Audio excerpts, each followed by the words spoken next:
The Baltimore Ravens are on the verge of pulling off an absolute masterclass that will make the rest of the AFC sick to their stomachs, and quite frankly, it might just be the most disrespectful move of the entire offseason. Before we dive in, smash that subscribe button if you want the fastest Baltimore Raven updates. If you want proof that a front office is making a brilliant decision, all you have to do is look at the reaction of their biggest rivals. Right now, Cincinnati Bengals fans are absolutely losing their minds online, and that tells you everything you need to know.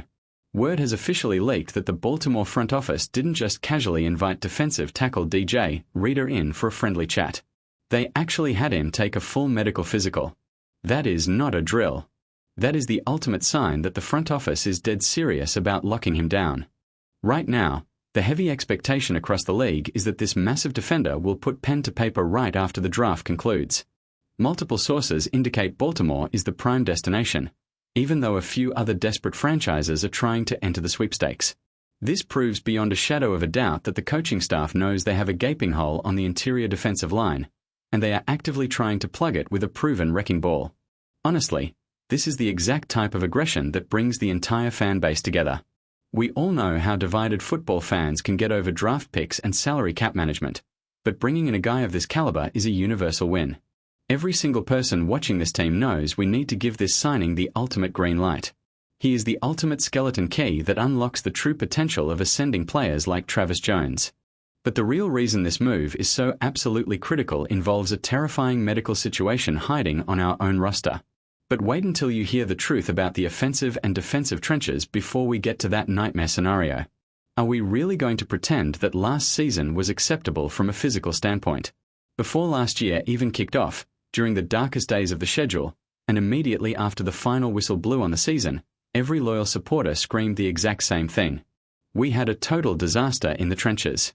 The offensive line was an absolute liability in pass protection. They completely failed to create running lanes, leaving the backfield to fend for themselves.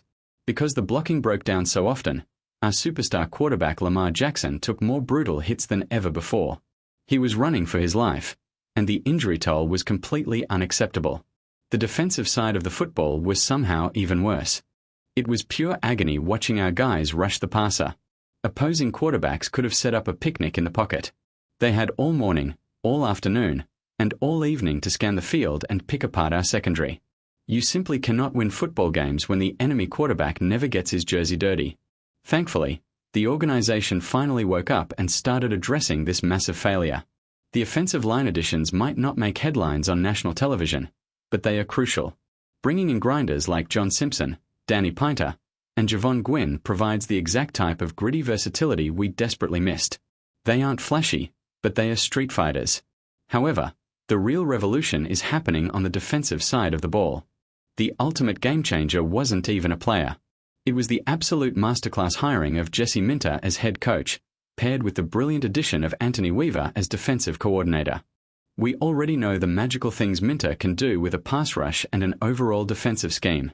They are finally steering this massive ship in the right direction. But wait until you hear why the front office is playing a dangerous game of chicken with the salary cap. The only frustrating part about the DJ Reader situation is the waiting game. Why hasn't he signed yet?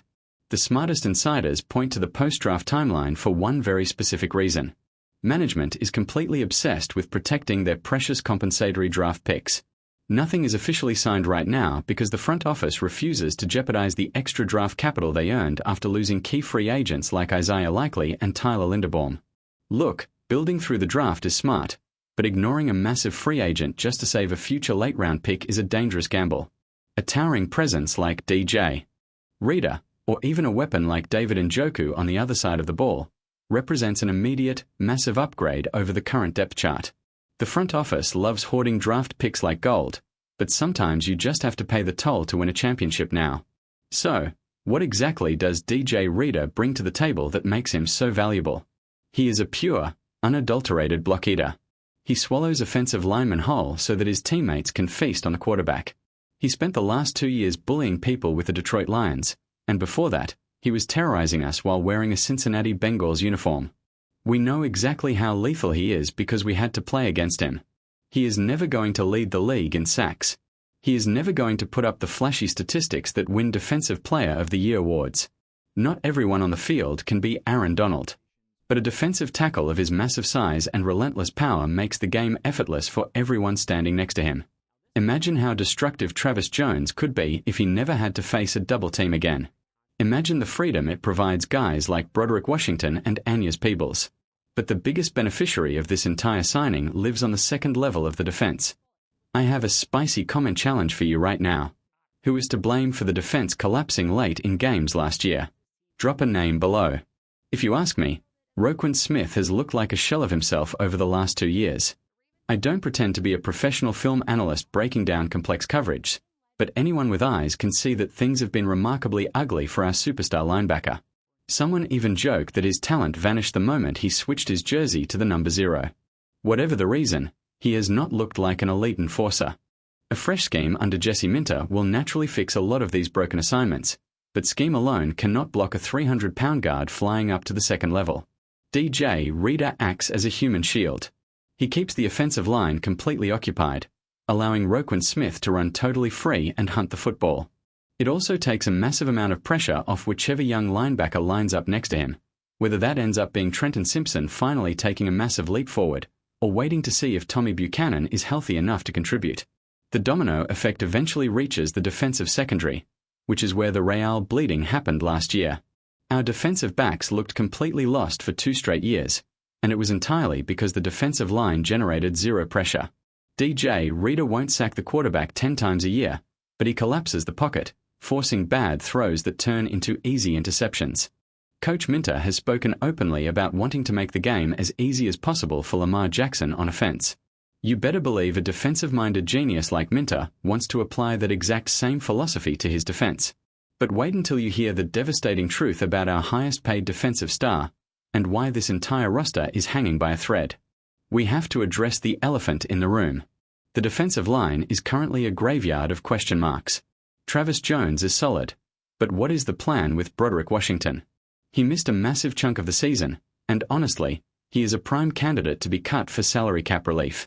The defense suffered greatly without him, but the business side of football is brutal, and he might not even be on the roster by training camp. You hope Nnamdi Madubuike takes a massive step forward, but potential does not win playoff games. Then we arrive at the absolute disaster surrounding Nnamdi Madubuike. He is the biggest unknown factor on the entire team.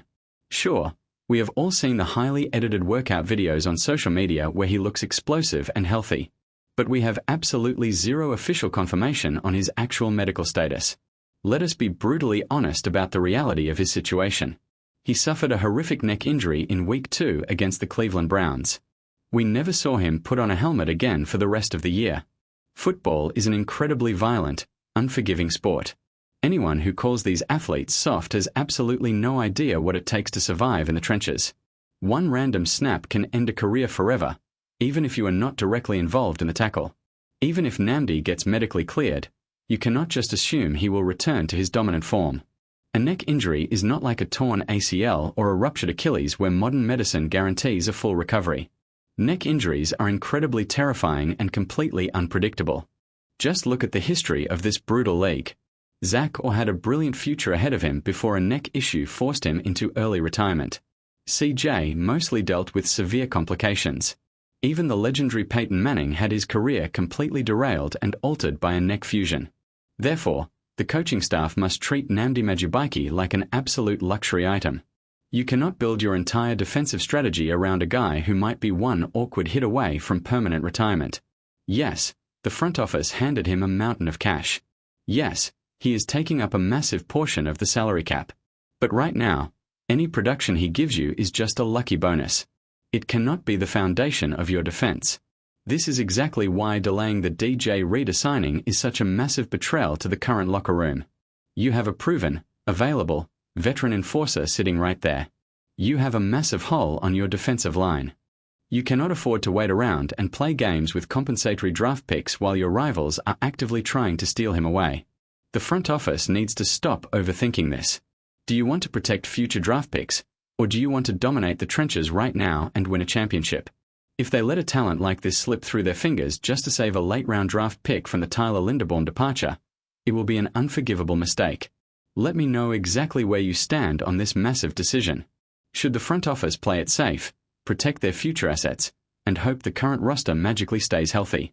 Or should they be extremely aggressive, abandon the compensatory pick formula, and sign this defensive monster before another team steals him?